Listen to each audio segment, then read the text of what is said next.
I'm going to try to use this lighting here and explain a few questions that came out of my last video. When you are using the Marauder trigger in the Crosman, this is the correct Marauder slide. As you can see, it's flat. This is the Crosman slide that comes in your gun. It's got an hourglass thing. That right there causes a problem when you're cocking it. So when you cock it, let's say you fire the gun, okay, the sear goes down like that, and the flat bolt holds it down.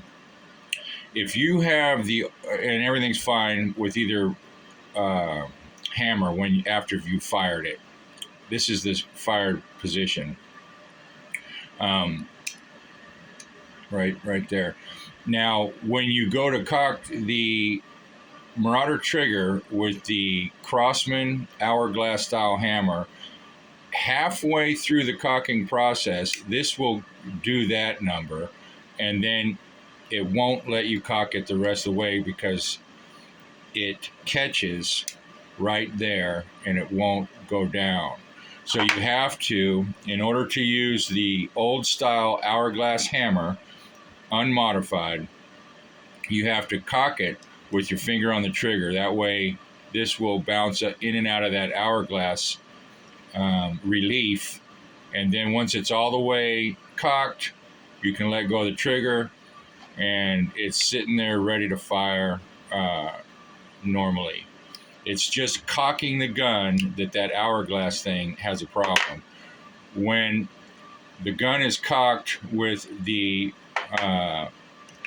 upgraded hammer, let's say, right there, after you've fired it, it stays down and stays down through the cocking process, and then when it's cocked, everything's fine. No problem. The second issue is this cutout. Crosman did this cutout at the 12 o'clock position because they moved the breech screw from the forward position to behind the bolt, which is right here. You have these two breech screw holes. There's the transfer port on the, I'm going to set this out of the way. When you line these two up,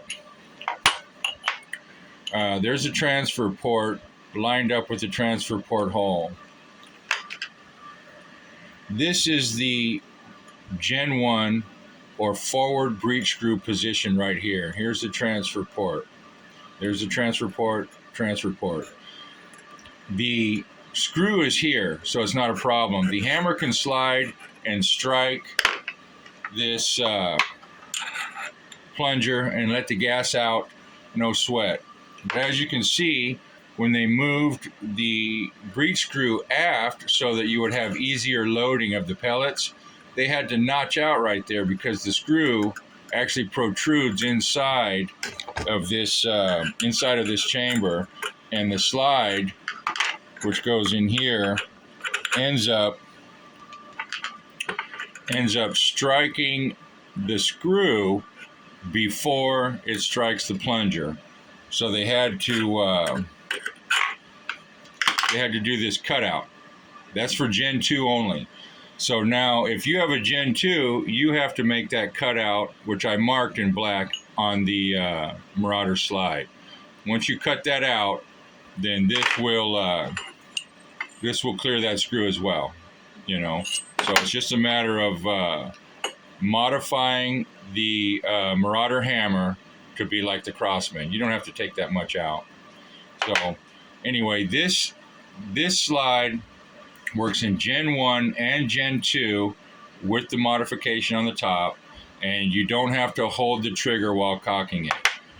This hammer, I call it a slide, but it's a hammer. This hammer is obviously the Gen 2 hammer with the cutout. If you use this with the Marauder trigger, then all you have to do is hold the sear out of the way while you cock it, let the sear go, load your pellet, close your bolt, fire it normally.